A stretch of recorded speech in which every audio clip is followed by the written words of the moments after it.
പ്രതീക്ഷിക്കാതെ ആവുമല്ലോ ജീവിതത്തിലേക്ക് കടന്നു വരുന്നത്. കൺമണിയും അങ്ങനെയായിരുന്നു. വന്നതോ പരസ്പരമുള്ളൊരു വഴക്കിലൂടെ. ഓരോന്നൊന്ന് കേറിക്കോ.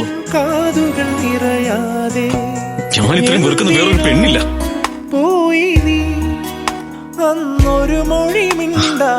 ആ തുടക്കം ഞങ്ങളെ തമ്മിൽ അടുപ്പിക്കാൻ വേണ്ടി ഈശ്വരൻ ഒരുക്കിയതാന്ന് ഞാൻ അറിഞ്ഞില്ല. കളി ചൊല്ലിയ കിളിയുടെ മൗനം കരളിനു നോവാ. ഓരോ സാഹചര്യങ്ങളും ഞങ്ങളെ അടുപ്പിച്ചു തുടങ്ങി. അവളെന്റെ ജീവനും